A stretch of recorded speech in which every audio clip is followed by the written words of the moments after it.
श्री स्वामी समर्थ। जय जय स्वामी समर्थ। एक मुलगा आपल्या म्हाताऱ्या वडिलांना एका मोठ्या आलिशान हॉटेलमध्ये जेवणासाठी घेऊन गेला। त्याचे वडील खूप म्हातारे आणि थकलेले होते। जेवताना त्यांच्या शर्टावर अन्न पडत होते। हॉटेलमध्ये जेवणारी लोक त्यांच्याकडे किळसवाण्या नजरेने बघत होते। मुलगा हे शांतपणे सर्व काही ऐकत होता आणि तो शांततेने जेवण करत होता।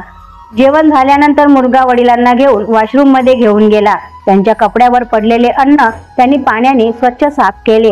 जे डाग पडले होते ते स्वच्छ केले आणि त्यांचे केस कंगव्याने व्यवस्थित केले। जेव्हा दोघं वॉशरूम मधून बाहेर आले तेव्हा सगळी लोक त्यांच्याकडे बघत होती। काही लोक बोलत होते, म्हाताऱ्याला धड जेवताही येत नाही तरी गप्प घरी बसायचं ना, कशाला येते जेवायला यायचं। काही तर लोक म्हणत होते की पब्लिक मध्ये अशा विचित्र लोकांना कोण आणू कसे शकतं बरं। काही लोक म्हाताऱ्या वडिलांची खिल्ली उडवत होते। मुलाने शांतपणे हे सर्व ऐकलं। काहीही न बोलता त्याने जेवणाचं बिल दिलं आणि तो तिथून जायला निघाला। तेवढ्यात त्याला एक हाक ऐकायला आली। हॉटेलमध्ये बसलेल्या एका ज्येष्ठ व्यक्तीने ओरडताना म्हटले, बाळा तू काहीतरी मागे सोडून चालला आहेस, असं तुला वाटत नाही का। मुलगा म्हणाला, नाही काका, मी तर सर्व काही सोबत घेतलं आहे, मी काहीच सोडलं नाही।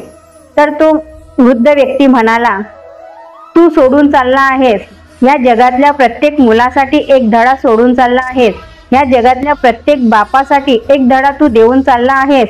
हे ऐकून सगळीकडे शांतता पसरते। आपण लहान असताना आपले आई वडील आपल्या प्रत्येक गोष्टीची काळजी घेतात, मग जेव्हा ते म्हातारे होतात तेव्हा आपण त्यांची काळजी घेतली पाहिजे। तर मित्रांनो, ही कथा तुम्हाला कशी वाटली नक्कीच कमेंट करून सांगा। काही चुकलं असेल तर नक्कीच सांगा आणि अशाच कथा जर तुमच्याकडे असतील तर मला इंस्टाग्रामवरती शेअर करा। भेटूया अशाच नवीन कथेसोबत। श्री स्वामी समर्थ।